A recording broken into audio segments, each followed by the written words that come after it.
Hi and good day. So we are the third group from ME2108 and we are going to discuss to you these topics, the blueprint reading and metrology, which is under the course ME403, Workshop Theory and Practices. But before we delve deeper regarding these two topics, let me give you first a brief introduction of these two fields.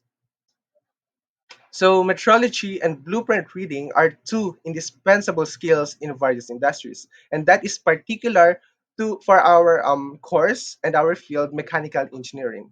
So, metrology is the science of the measurement.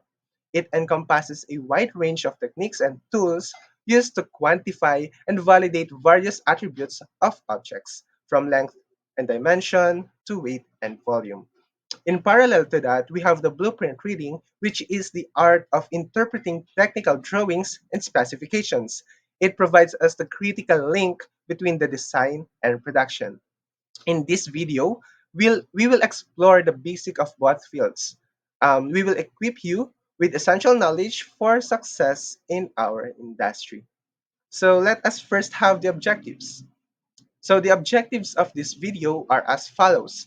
First is to understand the importance of metrology in manufacturing, focusing on measurement techniques and tools for quality assurance. Second is to explore blueprint reading's significance in manufacturing, emphasizing its roles in ensuring alignment on project requirements. And lastly, um, our last objective is to appreciate how metrology and blueprint reading contribute to the precision and quality in various industries, underpinning the product quality and project success.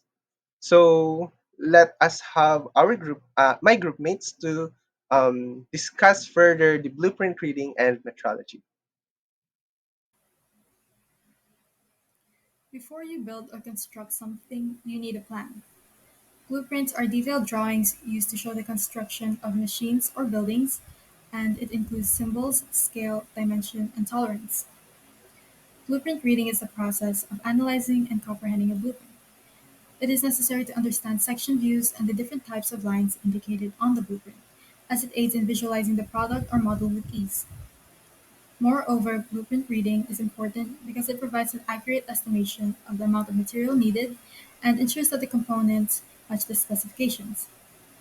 This is a useful and vital skill in many industries like engineering, manufacturing, and design, since they are frequently dependent on blueprints. Here's the brief history on blueprints. In the 19th century, Sir John F. W. Herschel invented the cyanotype process, which is exposing a photosensitive chemical mixture to UV light. Technical drawings were made on translucent tracing paper or drafting cloth. Then it is laid on top of the paper that was coated with a solution of potassium ferricyanide and ferric ammonium citrate. The exposure to light turns the paper blue, while drawing lines remained white, thus creating the blueprint. Copies of technical drawings didn't have to be hand traced anymore because of this process, making it efficient. The drawings were preserved since the blue background was difficult to alter. While in the digital age, technical drawings are stored electronically. Computer-aided design software has made it easier to edit and share blueprint documents, whereas the fundamentals of blueprint reading never changed. Next is the procedure of reading a blueprint. Understand the difference between various lines. First line is contour or visible line. It is a solid and thick line used to outline the visible edges or contours of an object. Second line is hidden line. It is a half thickness of the contour line and it is a dash line which is used to make a drawing easier to understand. Third line is dimension line. It is a thin line used to show the actual size of an object. It has an arrow on both ends or on one end. Fourth line is center line. It is a thin line and it is a long dash line that is used to indicate the center of an object. Next is section line. It is a thick, long double short line terminated with arrowheads on both ends to show the direction of view. And last line is phantom line. It is a long double short long line that is used to show the movement of an object and to show adjacent objects of features.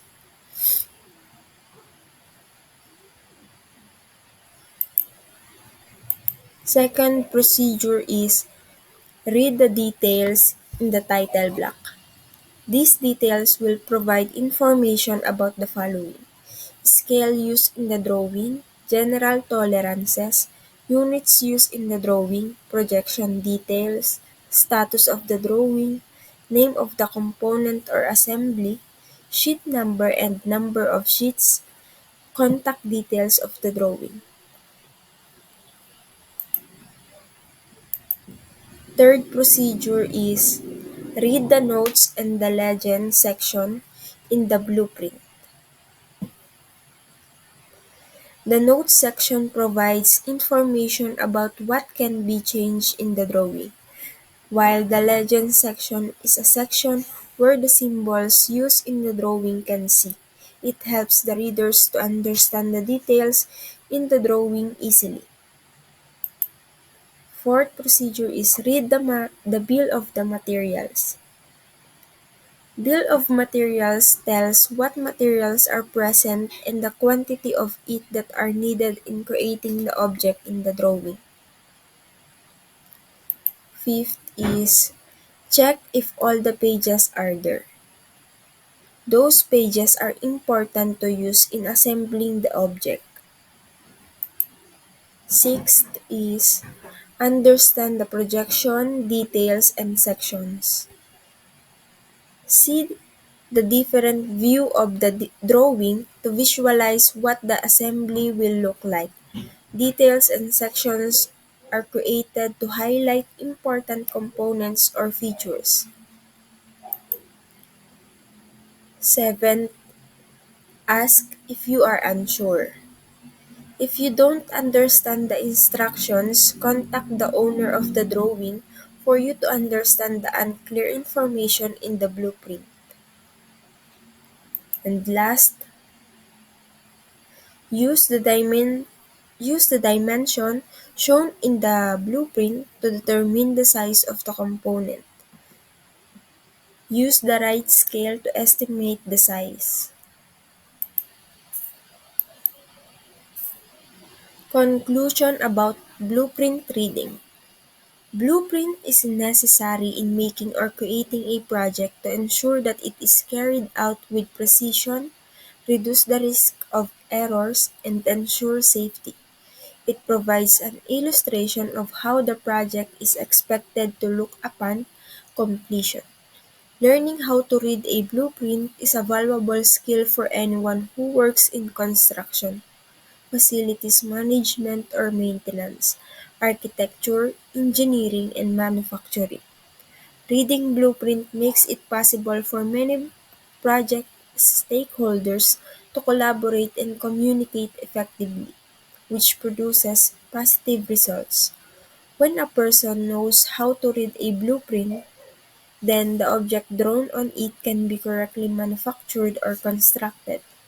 A person with this skill is better able to understand plans, avoid costly errors, and meet project objectives.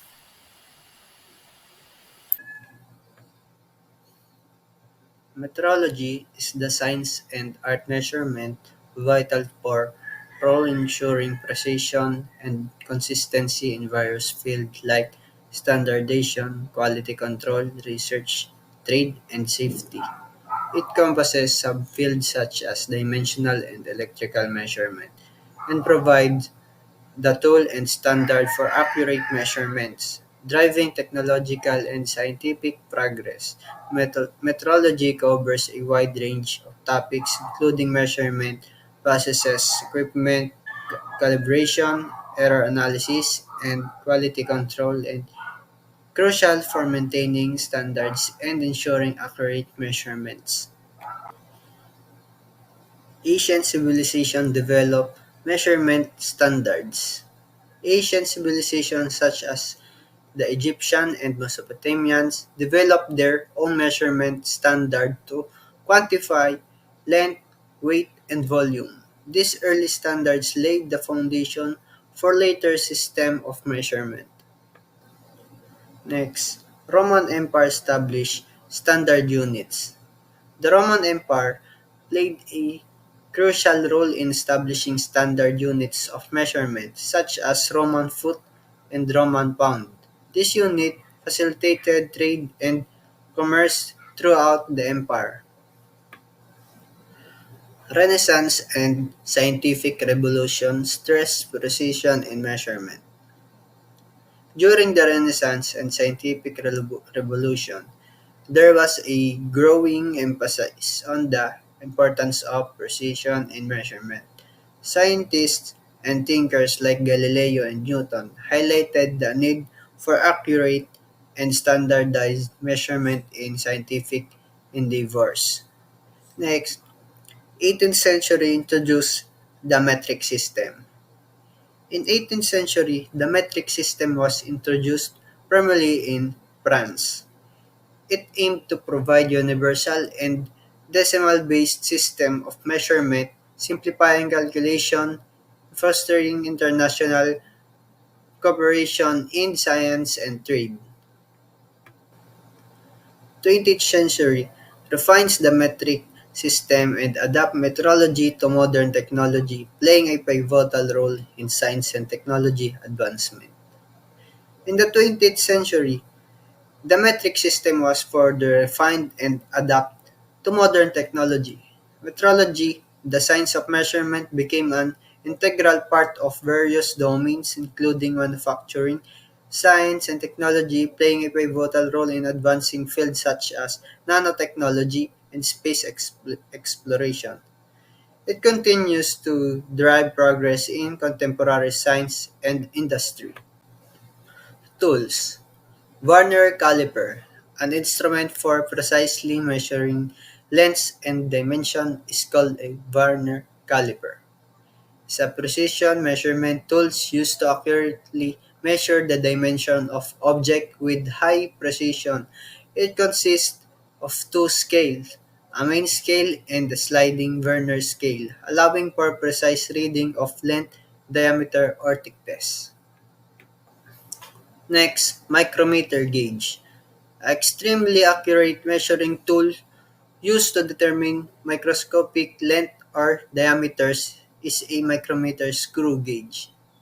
Commonly known as micrometer is a precise measurement tool used to determine very small distance or dimension with exceptional accuracy.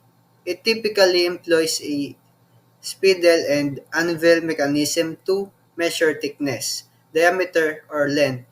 Micrometers are often employed in machining and manufacturing for highly accurate and reliable measurement, offering a level of precision beyond what standard rule or caliper can provide.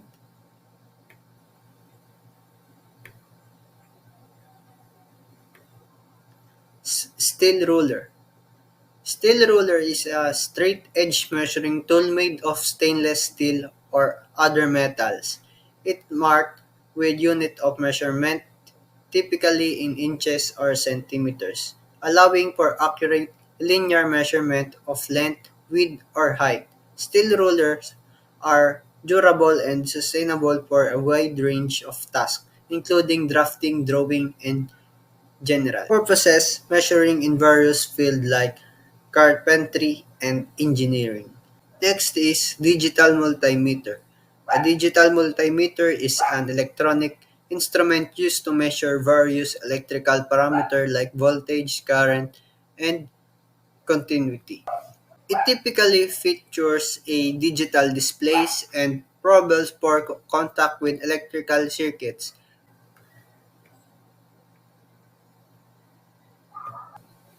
Protractor vernier. A vernier protractor is measuring device that is used to measure angles precisely.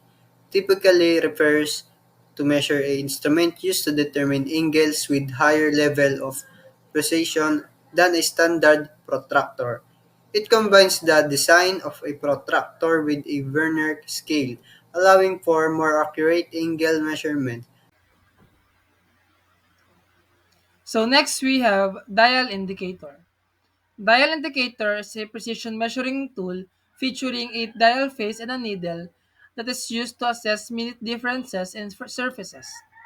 They are designed to measure in vertical or horizontal positions and typically used to measure clearances, tolerance, and variation in tolerance of machined parts to ensure accuracy. Next, we have angle blocks. Angle blocks are precise instruments used for fixing and precisely measuring angles.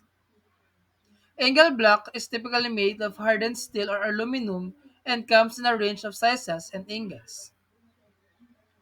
We also have calibration blocks. Calibration blocks are precision measuring tools used to calibrate other measuring instruments such as micrometers, calipers, and tape measures.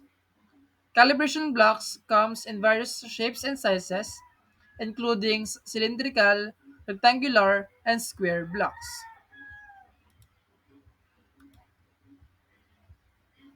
So next we have drill point gauge. Drill point gauge is a precision measuring tool used to determine the correct drill point angle of a bit before use, ensuring that it is correctly set for the job at the hand. A drill point gauge is typically used in drill grinding and maintenance to gauge the angle of a bit and ensure that it has been sharpened correctly. Next, we have the go and no-go gauge. Go and no-go gauge is an inspection tool used to check if manufactured parts are within specified tolerance limits. This tool consists of a pair of gauges, which is the go gauge and the no-go gauge. Next, we have the spring-loaded telescoping gauge. A spring-loaded telescoping gauge is a measuring tool used to measure the inside diameter of holes, bores, and grooves.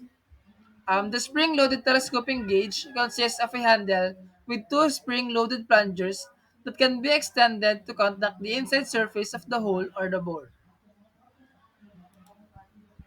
Next, we have the bore gauge. A bore gauge is a measuring tool used to measure the internal diameter of a hole or bore. It is used to ensure that the diameter of the hole or bore is within the specified tolerance limits. Bore gauge comes in various types, including dial bore gauges and digital bore gauges. Lastly, we have micrometers. A micrometers, also known as a micrometer screw gauge, is a precision measuring tool used to measure the dimensions of small objects with high accuracy. Micrometers is commonly used in mechanical engineering, machining, and other mechanical trades, as well as in metrology.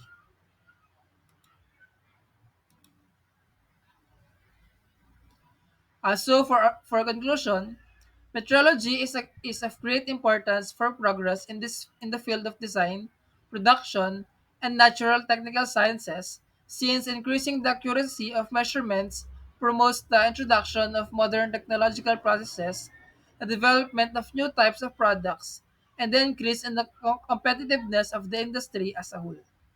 In conclusion, metrology is a crucial field that ensures accurate and reliable measurements which have a significant impact on various aspects of our lives, from manufacturing to daily activities. So, that's for the metrology and blueprint reading. Metrology and blueprint reading are pivotal skills across various industries, ensuring precision and quality in manufacturing and construction. Metrology, the science of measurements, covers a range of techniques for quantifying attributes, while blueprint reading involves interpreting technical drawings to bridge design and production. This guide has introduced us to the fundamentals of both disciplines, equipping you with essential knowledge to excel in your industry.